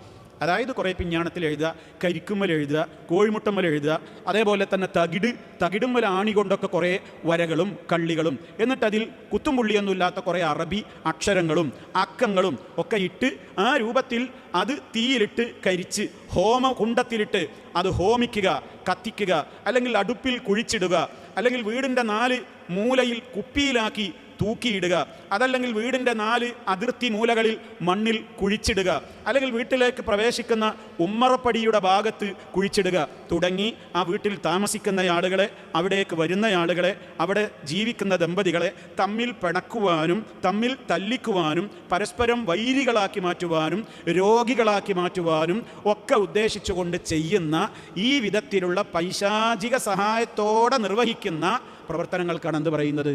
സിഹിർ. സിഹിറിന് ഭാഷയിൽ വേറെ അർത്ഥമുണ്ട്. അതുകൊണ്ടാണ് ഞാൻ ഇത് ആദ്യം പറഞ്ഞത്. സിഹിർ എന്ന് പറയുന്നത് സാധാരണ നിലക്കുള്ള കൺകെട്ട്, ജാലവിദ്യ, ബ്ലാക്ക് മാജിക്ക്, അതൊക്കെ സിഹിറിൻ്റെ വകഭേദങ്ങളാണ്. കൺകെട്ട് പിന്നെ ഇതല്ല. ഇതിൽ കുറച്ച് വേറെ പൈശാചികമായ പ്രവർത്തനങ്ങൾ തന്നെ ധാരാളമുണ്ട്. പിശാച്ചിൻ്റെ സഹായം കൂടാതെ ഈ നിലക്കുള്ള സിഹിറുകൾ ചെയ്യാൻ പറ്റില്ല. അങ്ങനെ ആരെങ്കിലും അങ്ങനെ കരിക്കുമ്പലും നൂലിൽ കെട്ടിയിട്ടിട്ട് മന്ത്രിച്ചാലും, അതുപോലെ തന്നെ ഇങ്ങനെ മൃഗങ്ങളെ അതുപോലെ അതിൻ്റെ ചോര വീഴ്ത്തിയിട്ട് ഇങ്ങനെയൊക്കെ കുറേ പണികളൊക്കെ എടുത്താതുകൊണ്ട് എന്തെങ്കിലും പറ്റുമോ? അതാണ് ഇപ്പോൾ സമൂഹത്തിലുള്ളൊരു ചർച്ച. സിഹിർ ചെയ്താൽ ഫലിക്കുമോ ഇല്ലേ? അഹ്ലുസുന്നയുടെ ഉലമാക്കൾ മുഴുവനും സിഹിർ ഫലിക്കും എന്ന് പറയുന്നവരാണ്. അഹ്ലുസുന്ന അല്ലാത്ത കുറച്ച് പുത്തൻവാദികളായ ആളുകളാണ് സിഹിർ അതിനൊരു കാര്യമൊന്നുമില്ല, ഫലിക്കൊന്നുമില്ല, വെറുതെയാണ് എന്ന് പറയുന്നവർ. വാസ്തവത്തിൽ സിഹിർ കൊണ്ട് നമുക്ക് ദോഷം ഉണ്ടാകും എന്നുള്ളതിനാണ് ഖുർആനും ഹദീസും നമുക്ക് തെളിവ് തരുന്നത്. സിഹിർ ചെയ്തുകൊണ്ട് ഒന്നും ഉണ്ടാവില്ല എന്നാണെങ്കിൽ 2 കാര്യങ്ങൾ നമ്മൾ മനസ്സിലാക്കണം. ഒന്ന്, സൂറത്തുൽ ബഖറയിൽ സിഹിറുമായി ബന്ധപ്പെട്ടിടത്ത് അല്ലാഹു തആല പറയുന്നുണ്ട്, പിശാചുക്കളിൽ നിന്നവർ പഠിച്ചെടുക്കുന്നത് എന്താണ്? മാ യുഫർരിഖു ബിഹി ബൈനൽ മർഇ വസൗജിഹി. വിശുദ്ധ ഖുർആൻ തന്നെ സൂറത്തുൽ ബഖറയിൽ ആ രംഗം കൃത്യമായി തന്നെ പറയുന്നുണ്ട്. സിഹിർ ചെയ്യുന്ന പിശാചുക്കൾ ആ യഹൂദികളുടെ പണിയെ സംബന്ധിച്ച് പറയാണ്. അങ്ങനെ ആ യഹൂദികൾ ചെയ്യുന്ന പ്രവർത്തനങ്ങളിലൂടെ അന്ന് അവർ ചെയ്തിരുന്ന ശിർക്കും പിൽക്കാലക്കാർ അവരിൽ നിന്ന് പകർത്തിയെടുത്തിട്ടുള്ള ശിർക്കിൻ്റെയും ഒക്കെ ഫലങ്ങളായിട്ട് പറയാണ്, മാ യുഫർരിഖു ബിഹി ബൈനൽ മർഇ വസൗജിഹി. ഒരാളുടെയും അയാളുടെ ഇണയെയും തമ്മിൽ വേർപിരിക്കുന്നത് അവർ പഠിച്ചെടുക്കുന്നു. അപ്പം സിഹിർ കൊണ്ട് എന്തുണ്ട്? ഉണ്ടാകാം. രണ്ടാമത്തൊരു തെളിവ്, എല്ലാവർക്കും മനസ്സിലായ തെളിവുകൾ മാത്രമേ ഞാൻ പറയുന്നത്, മറ്റുള്ളതൊക്കെ ഞാൻ ഒഴിവാക്കണം. രണ്ടാമത്തൊരു തെളിവ് നമുക്കെല്ലാവർക്കും സുപരിചിതമാണ് സൂറത്ത് അൽ ഫലഖ്. സൂറത്തുൽ ഫലഖ് വിശുദ്ധ ഖുർആനിലെ 113-ാമത്തെ അധ്യായമാണ്. അതിൽ ഒരു സൂക്തം, വമിൻ ശർരി നഫാസാതി ഫിൽ ഉഖദി, ഖുൽ അഊദു ബിറബ്ബിൽ ഫലഖ് മിൻ ശർരി മാ ഖലഖ് വമിൻ ശർരി ഗാസിഖിൻ ഇദാ വഖബ് വമിൻ ശർരി നഫാസാതി ഫിൽ ഉഖദി. ഉഖദ് എന്ന് പറഞ്ഞാൽ കെട്ടുകൾ, നൂലുകളിൽ, കയറുകളിൽ കെട്ടുകളിട്ട് അതിൽ ഊതുന്നവരുടെ ഷെറിൽ നിന്ന്. അപ്പോൾ കെട്ടുകളിട്ടിട്ട് അതിൽ ഊതിയാൽ കുറച്ച് ഷെർ ഉണ്ടാകും. അതുകൊണ്ടാണ് ആ ഷെറിൽ നിന്നും അള്ളാഹുവിനോട് എന്ത് ചെയ്യുന്നത്? കാവൽ തേടുന്നത്. അപ്പോൾ സിഹിർ ഫലിക്കും എന്നുള്ളതിന് ഖുർആൻ കൊണ്ട് തന്നെ ഇത് രേഖയാണ്. വേറെയും രേഖകളുണ്ട്. ഇത് സംബന്ധമായ ഒരുപാട് പ്രഭാഷണങ്ങളൊക്കെ നിങ്ങൾക്ക് യൂട്യൂബിൽ ലഭ്യവുമാണ്. അപ്പോൾ ഈ രൂപത്തിലുള്ള പ്രവർത്തനങ്ങൾ ചെയ്യുന്നവൻ്റെ വിധി എന്താണ്? തനിച്ച ശൈത്താൻ്റെ സഹായം തേടിക്കൊണ്ടുള്ള പ്രവർത്തനങ്ങളാണ് ആ ചെയ്യുന്നതെങ്കിൽ അവൻ കാഫറായി, തനിച്ച കുഫറാണത്. അവനെ കൊല്ലണം എന്നാണ് ഇസ്ലാമിക ഗവൺമെൻറ്റിൻ്റെ നിയമം. സിഹിർ ചെയ്യുന്നവന് തൗബ ചെയ്താൽ പോലും കൊല്ലണം എന്നാണ്. തൗബ ചെയ്താലും കൊല്ലണം എന്നാണ്. അത്ര കടുത്ത നിയമമാണ് അതിൽ പറഞ്ഞിട്ടുള്ളത്. എന്നാൽ സിഹിർ ബാധിക്കും എന്ന് പേടിച്ചിട്ട് നമ്മളിങ്ങനെ പേടിച്ചിരിക്കുകയാണോ വേണ്ടത്? നമുക്ക് സിഹിർ ബാധിക്കാതിരിക്കാൻ എന്താണ് വഴി? സിഹിർ ആർക്കും ബാധിക്കാം. അള്ളാഹുവിൻ്റെ റസൂൽ സല്ലല്ലാഹു അലൈഹി വസല്ലമിന് വരെ സിഹിർ ബാധിച്ചു. ലബീദ് ബിനുൽ അഅസം എന്ന് പറയുന്ന മദീനയിലുണ്ടായിരുന്ന ഒരു യഹൂദി നബിക്ക് വേണ്ടി നബിയുടെ പേരിൽ കുറേ ക്ഷുദ്രമായ വേലകൾ ഒപ്പിച്ച് ഒരു കിണറിൽ കൊണ്ടുപോയി സ്ഥാപിച്ചു. നബി സല്ലല്ലാഹു അലൈഹി വസല്ലമിന് അതിലൂടെ ചില വിഷമങ്ങളുണ്ടായി.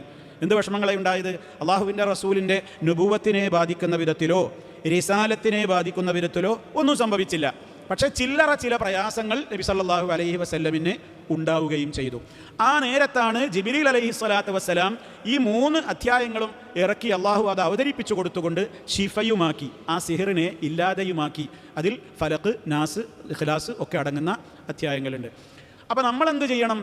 നമ്മുടെ ജീവിതത്തിൽ സിഹിർ ഏൽക്കാതിരിക്കാനും ബാധിക്കാതിരിക്കാനും നമ്മൾ വേണ്ടത് നിത്യജീവിതത്തിൽ ഉണർന്ന് എഴുന്നേറ്റത് മുതൽ ഉറങ്ങുവോളം നമ്മൾ നിർവഹിക്കേണ്ടുന്ന ധാരാളക്കണക്കിന് ദിക്റുകൾ നമ്മൾ പഠിപ്പിക്കപ്പെട്ടിട്ടുണ്ട്. അത് നമ്മുടെ ജീവിതത്തിൽ പതിവാക്കുക. ശൈത്താനികമായ അടുപ്പങ്ങൾ സ്ഥാപിക്കാതിരിക്കുക. ശൈത്താനിനെ നമ്മുടെ ശാരീരികവും മാനസികവുമായ ആക്രമണങ്ങളിൽ നിന്ന് പ്രതിരോധിക്കാൻ ആവശ്യമായ ഖുർആനും ഹദീത്തിൽ പഠിപ്പിച്ചിട്ടുള്ള ദിക്റുകളും നിത്യജീവിതത്തിൽ പതിവാക്കുകയും ചെയ്യുക. എന്നിട്ടും ഏൽക്കുകയാണോ? നമ്മൾ ചെയ്യേണ്ടത് എന്താണ്? അല്ലാഹു തആല പറഞ്ഞ ഈ ദുആകളും ദിക്റുകളും തന്നെയാണ് ഫലം. അതല്ലാതെ എനിക്ക് സിഹർ ബാധിച്ചിട്ടുണ്ട് എന്ന് എനിക്ക് ഉറപ്പിക്കാനൊരു വഴിയില്ല, എനിക്ക് വല്ല സംശയമുണ്ടോ എന്നാൽ ഞാനും മറു സിഹിർ ചെയ്യുകയല്ല വേണ്ടത്. മറിച്ച് ഞാൻ അർറുഖിയത്തു ശർഇയ്യ, ശർഇയ്യായ മന്ത്രങ്ങൾ അള്ളാഹു അവൻ്റെ റസൂലിലൂടെ പഠിപ്പിച്ചതിനെ അവലംബിക്കുകയാണ് വേണ്ടത്. ഇനി ചില മന്ത്രവാദികളെ സമൂഹത്തിൽ നമ്മൾ സൂക്ഷിക്കണം. അവർ കടന്ന് സംസാരിക്കുന്ന മന്ത്രവാദികളാണ്. സിഹിർ ബാധിക്കും, അതൊക്കെ ശരി തന്നെ. പക്ഷെ സിഹിർ ബാധിക്കും എന്ന് പറഞ്ഞിട്ട് അങ്ങനെ ഒരുത്തൻ്റെ അടുത്ത് നമ്മൾ പോകുമ്പോൾ അയാൾ നമ്മളോട് പറയണേ നിങ്ങൾക്ക് സിഹിറാണ്, നിങ്ങളെ മേലൊരു 100 ശൈത്താന്മാരുണ്ട്, ഒരു 50 ജിന്നുണ്ട് എന്നൊക്കെയാണ് പറഞ്ഞ് പേടിപ്പിച്ചിട്ട് മാത്രമല്ല അതിലും നിൽക്കൂല. അയാൾ പറയും എന്ത്, ഇത് നിങ്ങളുടെ അയൽക്കാരൻ ചെയ്തതാണ്, അമ്മോശൻ ചെയ്തതാണ്, അമ്മായിമ്മ ചെയ്തതാണ്, ഇളയച്ചി ചെയ്തതാണ്, മൂത്തച്ചിയുടെ വകയാണ്, മൂത്തച്ഛൻ്റെ വകയാണ്, അങ്ങേപ്പുറത്തെ വീട്ടിൻ്റെ അനുജൻ്റെ വകയാണ്, ഇപ്പുറത്തുള്ള ജ്യേഷ്ഠൻ്റെ വകയാണ്, ഉമ്മാൻ്റെ കുടുംബക്കാരാണ്, പെണ്ണുങ്ങളെ കുടുംബക്കാരാണ് എന്നൊക്കെ പറഞ്ഞിട്ട് തമ്മിൽ തെറ്റിക്കുന്ന കുറേ മനുഷ്യ പിശാചുക്കളുണ്ട്. അവരെ സൂക്ഷിക്കണം. ആരാ ഈ ശൈത്താന്മാരോട് ഇത് പറഞ്ഞു കൊടുത്തത്? ഈ മനുഷ്യ ശൈത്താന്മാരോട് ആരാ അത് പറഞ്ഞു കൊടുത്തത്? ഇയാളുടെ പേരിൽ ഇയാൾക്ക് ഇങ്ങനെ ഇന്ന ആളൊക്കെ സിഹിർ ചെയ്തിട്ടുണ്ട് എന്നുള്ള വിവരം, തികച്ചും അദൃശ്യമായ ആ വിവരം ഈ ശൈത്താൻ ആരാ പറഞ്ഞു കൊടുത്തത്? എങ്കിൽ അവൻ ശൈത്താൻ തന്നെയല്ലേ. അതുകൊണ്ട് അത്തരം പിശാചുക്കളെ സമീപിക്കലും ആ പിശാചുക്കളുടെ വാക്ക് കേട്ടിട്ടുണ്ടല്ലോ കുടുംബം തമ്മിത്തിട്ടാണ്. കുടുംബം കലക്കികളായ ഇത്തരത്തിലുള്ള സാഹിറന്മാർ, മന്ത്രവാദക്കാർ, ദുർമന്ത്രവാദികൾ അവർ പിശാചുക്കൾ തന്നെയാണ്, വിശ്വസിക്കാൻ പാടില്ല. ആരാ അവർക്ക് വിവരം കൊടുക്കുന്നത്? അപ്പം അതുകൊണ്ട് സിഹിറുണ്ട്, അത് സത്യമാണ്, അതിന് ബാധിക്കാം, അതും സത്യമാണ്. പക്ഷേ എനിക്ക് സിഹിർ ബാധിച്ചിട്ടുണ്ട് എന്ന് 100% ഉറപ്പിക്കാൻ എൻ്റെ കയ്യിൽ മാർഗമൊന്നുമില്ല. ആ രൂപത്തിലാണെന്ന് എനിക്ക് തോന്നുന്നുണ്ടോ എങ്കിൽ ഞാൻ സ്വീകരിക്കേണ്ടത് മറ്റേതെങ്കിലും മറുവഴിയോ കുറുക്കു വഴിയോ അല്ല, അള്ളാഹു പഠിപ്പിച്ചിട്ടുള്ള അവൻ്റെ റസൂൽ പഠിപ്പിച്ചിട്ടുള്ള ശർഇയായ മാർഗങ്ങളായിരിക്കണം. സിഹിറുണ്ട് എന്ന് വിചാരിച്ചിട്ട് അത്തരത്തിലുള്ള കാര്യങ്ങൾ ചെയ്യുന്ന ആളുകളുടെ സമീപത്ത് പോയിട്ട് അവർ കുടുംബം കലക്കുന്ന വർത്തമാനം പറയുന്നു, ആ വിധത്തിലുള്ള പ്രത്യേകമായ ചില ചേഷ്ടകളും ഹാവഭാവങ്ങളും ചില പ്രത്യേക വസ്തുക്കൾ നമ്മളോട് കൊണ്ടുവരാൻ പറയുന്നു, അതിന്മേൽ ചിലത് ചെയ്യുന്നു. അതൊക്കെ പിശാചിൻ്റെ അണിയാളുകളായ, പിശാചിൻ്റെ അനുയായികളായ സാഹിറുകളാണെന്ന് ഉറപ്പിച്ചോളണം. അതാണ് ആ വിഷയത്തിൽ മനസ്സിലാക്കിയിരിക്കേണ്ടത്. എന്തായിരുന്നാലും സിഹിർ ചെയ്യുക എന്നുള്ളത് ഏറ്റവും കടുത്ത പാപമാകുന്നു. ആ രൂപത്തിലുള്ള കാര്യങ്ങൾ ചെയ്യുന്ന ആളുകളെ സമീപിക്കുന്നത് പോലും 40 ദിവസത്തെ നിസ്കാരം ബാത്തിലാകും. ആരെങ്കിലും ഒരു ജ്യോത്സ്യൻ്റെ അടുക്കൽ പോയാൽ തന്നെ അവൻ്റെ 40 ദിവസത്തെ നിസ്കാരത്തിൻ്റെ കൂലി പോയി എന്നാണ്. അയാളടുത്ത് പോയാൽ മതി. ഇനി അയാൾ പറയുന്നത് വിശ്വസിക്കുകയും ചെയ്താലോ അവൻ കാഫറായി എന്നാണ്. അവൻ പറയുന്നത് വിശ്വസിക്കുകയും ചെയ്താൽ അവൻ അള്ളാഹുവിൻ്റെ റസൂലിനെ ഇറക്കിക്കൊടുത്തതിൽ കാഫിറായവനാണ്. ഇതൊക്കെ നമുക്ക് ഹദീസുകളിൽ കാണുവാൻ സാധിക്കും. അപ്പോൾ ചുരുക്കി പറഞ്ഞതാണ് സിഹിർ വൻ പാപങ്ങളിൽ പെടാൻ അതൊക്കെയാണ് കാരണം. മൂന്നാമത്തെ കാരണം വഖതുലുൻ നഫ്സില്ലതി ഹറമല്ലാഹു ഇല്ലാ ബിൽ ഹഖ്. വഖതുലുൻ നഫ്സി, മനുഷ്യവധം, അതാണ് പാപം. ഖതുലുൻ നഫ്സ് അല്ലതി ഹറമല്ലാഹു ഇല്ലാ ബിൽ ഹഖി, അല്ലതി ഹറമല്ലാഹു ഇല്ലാ ബിൽ ഹഖി.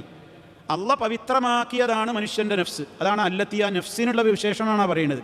വഖതുലുൻ നഫ്സി, ഒരു നഫ്സിനെ കൊല്ലൽ മഹാപാപമാണ്. അല്ലത്തി, എങ്ങനത്തെ നഫ്സാണത്? ഹറമല്ലാഹ്, അള്ളാഹ് പവിത്രമാക്കിയ ആദരിച്ചതാണ് മനുഷ്യൻ്റെ ജീവൻ, അതിനെ ഹനിച്ചു കളയുക എന്നുള്ളത് വൻപാപമാണ്.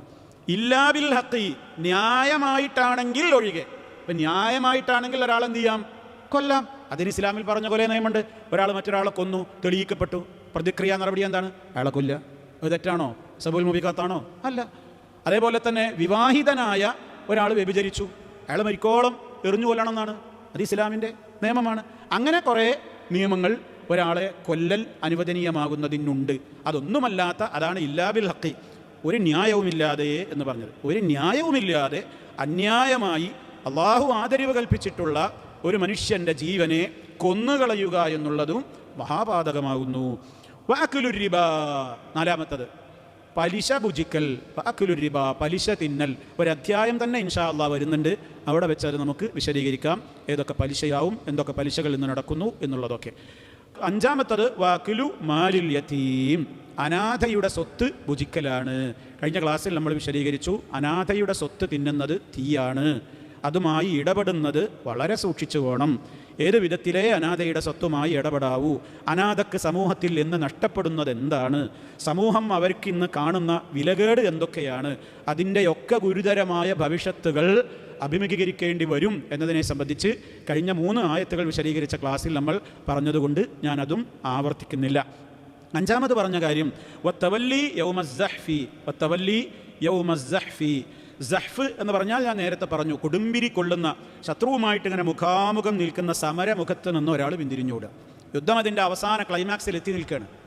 ഇതാ ഒരു വിളിപ്പാടകല വിജയം ഇങ്ങനെ റെഡി ആയിട്ട് നിൽക്കുമ്പോൾ അതിൻ്റെ അടിയിൽ നിന്ന് ഒരുത്തനാട് പോയാൽ എന്താ സംഭവിക്കുക? പരാജയമല്ല പിന്നുണ്ടാകുക. 2 കാരണങ്ങളുണ്ടാകും. ഒന്ന്, മുസ്ലിം സംഘടിത ശക്തിയുടെ മനസ്സ് വല്ലാതെ വേദനിക്കും, ആ സങ്കടം സഹിക്കാൻ പറ്റില്ല. 2, ശത്രുവിൻ്റെ മനസ്സിന് വല്ലാത്ത സന്തോഷം ഉണ്ടാവും. മുസ്ലിമിൻ്റെ മനസ്സ് വേദനിക്കും, ശത്രു വല്ലാതെ സന്തോഷിക്കും. അത് ഏറ്റവും നല്ല എല്ലാ രംഗത്തും കൊണ്ട് യുദ്ധം കിട്ടി വിജയിക്കാൻ അടുക്കണ നേരത്താണ്ട് ഒരാളാണ്, ഒരു കൂട്ടം ആൾക്കാരാണ് പോവുകയാണെങ്കിലോ അത് വലിയ തെറ്റാണ്. അതേ അവസരത്തിൽ വിശുദ്ധ ഖുർആൻ അങ്ങനെ പോകാൻ അനുവാദം കൊടുത്ത ചില സമയങ്ങൾ പറയുന്നുണ്ട്. അത് അവിടെ നിന്ന് പൊരുതുന്നതിനേക്കാൾ ഏറ്റവും അനുയോജ്യമായ സാഹചര്യങ്ങൾ ഉണ്ടാകുമ്പോൾ ഒരാൾക്ക് മറ്റൊരു പക്ഷത്തേക്ക് ചേരുകയോ വേറൊരു കൂട്ടത്തിലേക്ക് ചേരുകയോ, ശത്രുപക്ഷത്തല്ല വേറൊരു ടീമിലേക്ക് പോവുകയോ മുൻനിരയിൽ നിന്ന് പിൻനിരയിലേക്ക് മാറുകയോ ഒക്കെ ചെയ്യാം എന്ന് വിശുദ്ധ ഖുർആൻ പറഞ്ഞിട്ടുണ്ട്. അത് അല്ലാഹു തആല വളരെ വ്യക്തമായി തന്നെ ആ 2 കാര്യങ്ങളും ഖുർആനിലൂടെ പറഞ്ഞിട്ടുമുണ്ട്. അതൊന്നുമല്ലാത്ത നിലക്ക് സമരം വിജയിക്കാനായ ഘട്ടത്തിൽ ശത്രുവിന് എല്ലാ അർത്ഥത്തിലും സഹായിയായി മാറുന്ന വിധത്തിൽ കടുത്ത ചതിയും വഞ്ചനയും ചെയ്യുന്ന രീതിയാണ് ഈ പിന്തിരിഞ്ഞോടൽ എന്ന് പറയുന്നത്. അത് വൻപാപമാണ്. അത് ആ കാലഘട്ടത്തിൽ നേർക്കുനേരെയുള്ള സമര മുഖങ്ങളിൽ നിന്നുള്ള പിന്തിരിഞ്ഞോട്ടങ്ങളാണെങ്കിൽ ഈ കാലത്തുമുണ്ട്. ഇസ്ലാമിന് ഏറ്റവും കൂടുതൽ അതിൻ്റെ മികവാർന്ന് നിൽക്കുന്ന സമയത്ത് ഏതെങ്കിലും ഒരുത്തനൊരു കൊസറട്ടാൽ ആ പേരൊക്കെയാണ് ഇസ്ലാമിന് പോയിട്ട് ഇസ്ലാമിൻ്റെ നേരെ ആളുകളൊക്കെ തിരിയുന്ന, ഇസ്ലാമിനെ ചീത്ത പറയിപ്പിക്കുന്ന ഏതെങ്കിലും പ്രവൃത്തി ഒരുത്തൻ ചെയ്താലും അതൊക്കെ ഈ രീതിയിലുള്ള പ്രവർത്തനങ്ങളിലാണ് പെടുക. വളരെ ഗൗരവത്തോടു കൂടെ നമ്മൾ മനസ്സിലാക്കിയിരിക്കേണ്ടതാണ്. മുസ്ലിമീങ്ങളൊക്കെ അതിശക്തമായിട്ടൊരു കാര്യത്തിന് വേണ്ടി പൊരുതാണ്. മുസ്ലിമീങ്ങൾ അവരുടെ എല്ലാ ഭിന്നതകളും മാറ്റിവെച്ചുകൊണ്ട് അവരുടെ ഐഡൻറ്റിറ്റിയെ ചോദ്യം ചെയ്യുമ്പോൾ പൊതു പ്രശ്നത്തിൽ എല്ലാവരും ഒന്നിച്ചിങ്ങനെ നിന്ന് ശത്രു ഇങ്ങനെ പതറിന നേരാകുമ്പോൾ ഒരുത്തം പാലം വലിക്കുക. നമുക്ക് ഖുർആൻ മാറുക, നമുക്ക് ഖുർആൻ മാറിയിട്ടില്ല, ഞങ്ങളെ അതിലില്ല, ആ പ്രതിഷേധം കൊണ്ടൊന്നും കാര്യമൊന്നുമില്ല, അതിൽ ഞങ്ങളില്ല എന്ന് പറയും. അപ്പോൾ ശത്രുവിന് എന്തായി? ഓനിക്കൊരു ആയുധമായി. കോടാലിക്ക് കൈ ഇവിടുന്ന് കിട്ടി, മഴുത്തായുടെ കൈ ഇവിടുന്ന് കിട്ടി. അപ്പോൾ പിന്നെ അവന് എളുപ്പമായി, പിന്നെ നമ്മളത് വെച്ചടിക്കാനായി. അങ്ങനെ എത്രയോ ഉദാഹരണങ്ങൾ ഇന്ന് മുസ്ലിം സൊസൈറ്റിയിൽ നടക്കുന്നുണ്ട്. വിജയത്തോടടുക്കുന്ന നേരിടെത്തുമ്പോൾ പാരം വരിക്കുക. അതാണ് ഇപ്പോൾ ഇവിടെ സംഭവിക്കുന്നത്. തവല്ലി പിന്തിരിഞ്ഞോടുക യൗമസ്സഹ്ഫി, ശത്രുവുമായി മുഖാമുഖം കണ്ട് വിജയത്തോടടുക്കുന്ന ദിനത്തിൽ പിന്തിരിഞ്ഞോടൽ വൻ പാപമാണ്.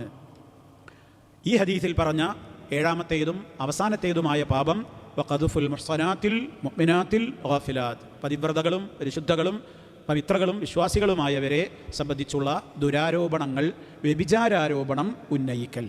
അപ്പോൾ ഇതിൽ നമുക്ക് സംശയം ഉണ്ടാവും, ഇത്രയൊക്കെ പറഞ്ഞിട്ട് ഇപ്പോൾ ഇതിൽ 7 വ്യഭിചാരം വന്നില്ലല്ലോ. വ്യഭിചാരത്തിലുണ്ട്. എന്താ കാരണം? പണ്ഡിതന്മാർ പ്രത്യേകം എടുത്ത് പറയണം. 7ാമത്തത് ഇപ്പം എന്താ? വേറൊരാളെക്കുറിച്ച് അയാൾ വ്യഭിചരിച്ചു എന്ന് ആരോപണം പറയൽ വൻപാപമാണെങ്കിൽ പിന്നെ ഇപ്പം ഇത് വൻപാപമാണെന്ന് വേറെ പറയണോ? ഏത്? നമ്മൾ സ്വയം ചെയ്യൽ. സ്വന്തം ഒരാൾ വ്യഭിചരിക്കുന്നതിന് കുറ്റം പിന്നെ പറയണോ? മറ്റൊരാളെക്കുറിച്ച് എനിക്ക് പറയാൻ പോലും പാടില്ല. ഒരാളെക്കുറിച്ച് വ്യഭിചാരാരോപണം പറയണമെന്നുണ്ടെങ്കിൽ ഇസ്ലാം നിശ്ചയിച്ച ഷർത്ത് എന്താ? വേറെ ഒരു പാപത്തിൻ്റെ പോലെയല്ല അത്. 4 ആൾ കാണണം. 4 ആൾ കാണണം ഒരാൾ വ്യഭിചരിച്ചു. ഞാനൊരു കേസ് കൊടുക്കണമെങ്കിൽ കോർട്ടിലെ നിയമം പറയുന്നത്, ഒരു കോടതിയിൽ ഞാൻ പോയിട്ട് കേസ് കൊടുക്കണം, ഇന്ന ആൾ വ്യഭിചരിച്ചിട്ടുണ്ട്, അപ്പോൾ ഞാൻ അവിടെ കേസ് കൊടുത്തു, ഞാൻ പ്രതിയായി. ഇനി ആ പ്രതിയായ എൻ്റെ ബാധ്യതയാണെന്ന് അത് തെളിയിക്കണം. തെളിയിച്ചിട്ടില്ലെങ്കിൽ എൻ്റെ പുറത്ത് 80 ജൽദ, 80 അടിയാണ്. 80 ചാട്ടവാറടി ഞാൻ കൊള്ളണം. അടികൊണ്ടൊന്നും കാര്യമില്ല, അടികൊണ്ട് തീർന്നില്ല. അവൻ സമൂഹത്തിൽ ഫാസിഖ് എന്ന പേര് അവന് എല്ലാ കാലത്തും ഉണ്ടാവും. തെമ്മാടി ലിസ്റ്റിലാവും അവൻ. പിന്നെ അവൻ KD ലിസ്റ്റിലാണ്. KD ലിസ്റ്റിൽ പെട്ടു കഴിഞ്ഞാലോ പിന്നെന്താണ്? ലാ തുഖ്ബലു ഷഹാദത്തുഹും, സാക്ഷ്യത്തിന് വരെ പിന്നെ ആ മനുഷ്യൻ കൊള്ളൂല. അയാൾ പിന്നെ സാക്ഷിക്കാനും കൂടിയും പറ്റൂല.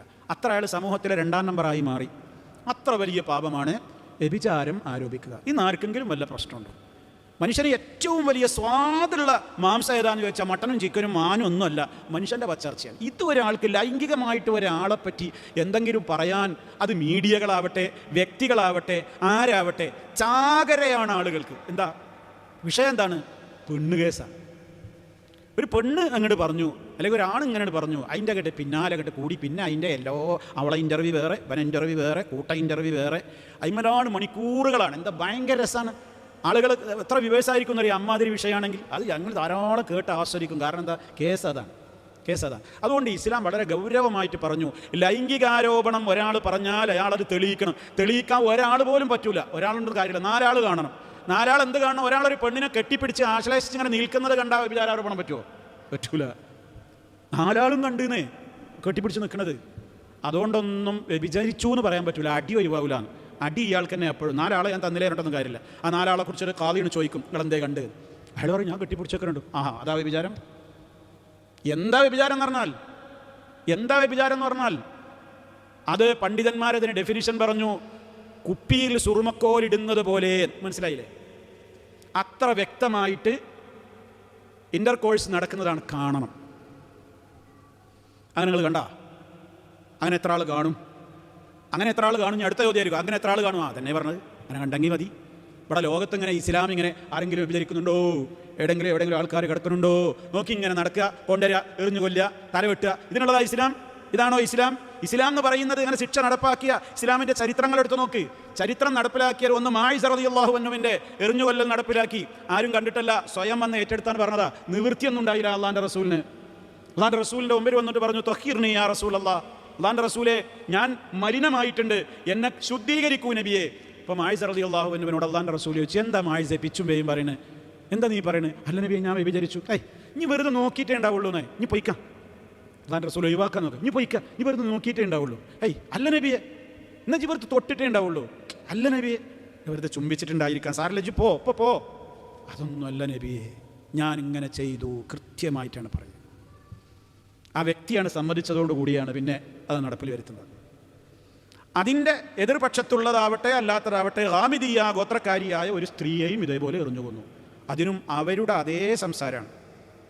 അതൊക്കെ നബി ഒഴിവാക്കാൻ എത്ര നോക്കിയെന്നറിയോ? അള്ളാഹിൻ്റെ റസൂൽ അത് ഒഴിവാക്കാൻ നോക്കി എന്ന് പറയുന്നത് എന്തിനറിയോ? മുത്തുനബി ഇങ്ങനെ കിട്ടുന്നവരെ പിടിച്ച് കൊല്ലാനും എറിഞ്ഞൊല്ലാനും നിൽക്കുകയായിരുന്നില്ല. ആ ഒരു ക്രൂര മനസ്സിൻ്റെ ഉടമയായിരുന്നില്ല. വ്യഭിചരിച്ചിട്ടുണ്ട് നബി എന്ന് പറയുമ്പോൾ മായിസിനെ ഒഴിവാക്കാൻ 4 തവണ ശ്രമിച്ചു. ഈ പെണ്ണ് വന്ന് സഹാബ വനിത വന്ന് പറഞ്ഞപ്പോൾ എത്രയോ തവണ ശ്രമിച്ചു. അവസാന സഹോദരി പറഞ്ഞു, നബിയെ ഞാൻ ഗർഭിണിയാണ്, ഇനി എന്തെങ്കിലും കയ്യിൽ തെളിവുണ്ട്? അപ്പം അള്ളാഹിൻ്റെ റസൂൽ പറഞ്ഞു, നെഞ്ചി പൊയ്ക്കോ, ഗർഭിണിയല്ലേ, പ്രസവിച്ചിട്ട് നോക്കാം. അപ്പം എന്തായാലും വല്ല മാനസികമായ മാറ്റം വരികയാണെങ്കിൽ വരും ചെയ്തോട്ടെ, പ്രസവം നടക്കട്ടെ, പ്രസവിച്ചിട്ട് വരാം. പ്രസവം കഴിഞ്ഞപ്പോൾ പെണ്ണ് ഓടി വരികയാണ്, നബി എന്നെ ശുദ്ധീകരിക്കണം, മാസം 9-10 ദിവസം കഴിഞ്ഞു. ആ ഈമാൻ നോക്കി നിങ്ങൾ. ആ സഹോദരി വന്നിട്ട് പറയണേ, പ്രസവം കഴിഞ്ഞു നബിയെ. അള്ളാഹിൻ്റെ റസൂൽ പറഞ്ഞു, മലയൂട്ടുന്ന സമയത്ത് തന്നെ കൊല്ലാൻ പറ്റൂല, ആ കുട്ടീനോട് ചെയ്യുന്ന ക്രൂരതയാണ്. മുസ്തഫ വമാ അർസൽനാക ഇല്ലാ റഹ്മത്തൽ ലിൽ ആലമീൻ. ആ കുഞ്ഞു ശിശു എന്ത് പഴച്ചു, അതിന് മുല കിട്ടണം, അതിന് പാല് കിട്ടണം. എന്നെപ്പോൾ വധിച്ചു കളഞ്ഞാൽ പറ്റൂല, കുട്ടിയുടെ മുലകുടി മാറട്ടെ. പിന്നെ ഈ ഹാമിദിയ സ്ത്രീ വരുന്നത് എങ്ങനെയാണെന്നറിയോ? കുട്ടിൻ്റെ കയ്യിലൊരു ഉണക്ക റൊട്ടി കൊടുത്തിട്ടുണ്ട് റസൂലുള്ളാഹിനെ കാണിക്കാൻ. എൻ്റെ കുട്ടി റൊട്ടിയൊക്കെ തിന്നേണ്ട പ്രായമായിക്കണ്, ഇനിയെങ്കിലും എന്നെ കൊല്ലണം, ശിക്ഷ നടപ്പിലാക്കണം. മുസ്തഫ അത് നടപ്പിലാക്കി. നോക്കൂ, ഇതൊക്കെ ചരിത്രത്തിൽ എന്തൊക്കെ ഗുണപാഠങ്ങൾ നിന്നൊക്കെ പഠിക്കാനുണ്ട്. നോക്കൂ, അപ്പം 4 സാക്ഷിയില്ലെങ്കിൽ സ്വയം ഒരാൾ ഏറ്റുപറയുമ്പോൾ തന്നെ അയാൾക്ക് ഭ്രാന്തുണ്ടോ? അതുപോലെ തന്നെ അയാൾ മദ്യപിച്ചിട്ടുണ്ടോ? മായിസിൻ്റെ വായ മണത്ത് നോക്കാൻ റസൂലുള്ളാഹി പറഞ്ഞിട്ടുണ്ട്. മായിസ് മദ്യപിച്ചിട്ടുണ്ടോ? ഇങ്ങനെ പറയാൻ കാരണം എന്താ കുടിച്ചിട്ടുണ്ടോ? അത്ര പോലും ഒഴിവാക്കാനുള്ള മാർഗങ്ങളൊക്കെ റസൂലുള്ളാഹി നോക്കി. ശിക്ഷ നടപ്പാക്കാൻ തിരക്കൂട്ടല്ല, എല്ലാം കഴിഞ്ഞു. ഇനി അള്ളാഹിൻ്റെ ഹദ് നടപ്പിലാക്കലല്ലാതെ നിവൃത്തിയില്ലെന്ന് വന്നപ്പോഴാണ് മുസ്തഫ ആ എറിഞ്ഞുകൊല്ലം നടപ്പിലാക്കുന്നത്. ആലോചിച്ച് നോക്കണം. അപ്പം അത് സ്വയം ചെയ്താൽ അങ്ങനെ 4 സാക്ഷിയെ വ്യഭിചാര ആരോപണം ഒരാൾ മറ്റൊരാളുടെ പേരിൽ പറയാൻ പാടില്ല. നമ്മളൊക്കെ ശ്രദ്ധിച്ചോളി. ആ കേസ് ഫോർവേഡ് ചെയ്യരുത്. ആ കേസ് ദയവായി ഫോർവേഡ് ചെയ്യരുത്. നിങ്ങൾ കേട്ടോ, നിങ്ങൾ അറിഞ്ഞിട്ടുണ്ടോ, നിങ്ങൾ കണ്ടിട്ടുണ്ടോ? കാണാത്ത കേസിൽ നിങ്ങൾ ഫോർവേഡ് ചെയ്യരുത്. 4 സാക്ഷിയെ ഹാജരാക്കാൻ കഴിയാത്ത കേസിൽ നിങ്ങളുടെ ഏത് ശത്രുവാണെങ്കിലും ആ വ്യക്തിയുടെ പേരിലുള്ള ലൈംഗിക അപവാദമാണെങ്കിൽ ഫോർവേഡ് ചെയ്യരുത്, ഷെയർ ചെയ്യരുത്. 80 അടി ദുന്യാവെന്ന് കിട്ടിയില്ലെങ്കിലും ആഖിറത്തിൽ വേറെ ശിക്ഷ വേറെ വരാൻ പോകുന്നുണ്ട്.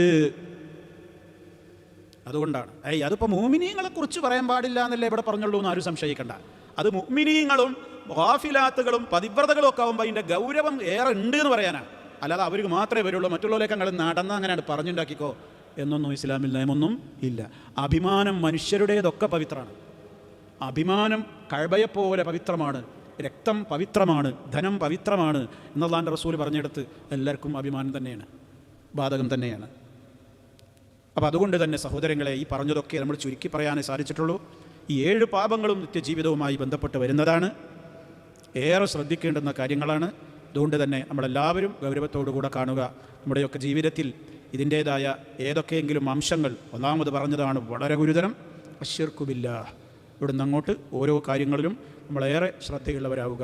അല്ലാഹു സുബ്ഹാനഹു വ തആല നേരെ അറിയാനും അറിഞ്ഞ് നേരെ അനുസരിച്ച് പ്രവർത്തിക്കുവാനുമുള്ള തൗഫീഖ് നമുക്കെല്ലാവർക്കും നൽകി അനുഗ്രഹിക്കുമാറാകട്ടെ. പ്രയോജനപ്രദമായ അറിവ് നൽകി നമ്മെ അനുഗ്രഹിക്കുമാറാകട്ടെ. മാരകമായ രോഗങ്ങളിൽ നിന്ന് റബ്ബ് നമ്മെ കാത്തുരക്ഷിക്കുമാറാകട്ടെ. നമ്മിൽ നിന്ന് മരണപ്പെട്ടു പോയവർക്ക് മഗ്ഫിറത്തും റഹ്മത്തും നൽകി അനുഗ്രഹിക്കുമാറാകട്ടെ. അല്ലാഹുമ്മ ഗ്ഫിർ ലിൽ മുഅ്മിനീന വൽ മുഅ്മിനാത്ത് വൽ മുസ്ലിമീന വൽ മുസ്ലിമാത്ത് അൽ അഹ്യാഇ മിൻഹും വൽ അംവാത്ത്. അല്ലാഹുമ്മ അജിർനാ വഅജിർ വാലിദീനാ മിനൻ നാർ. اللهم اجعل هذا البلد آمنا مطمئنا وسائر بلاد العالمين. ربنا آتنا في الدنيا حسنة وفي الآخرة حسنة وقنا عذاب النار. سبحانك اللهم وبحمدك أشهد أن لا إله إلا أنت أستغفرك وأتوب إليك.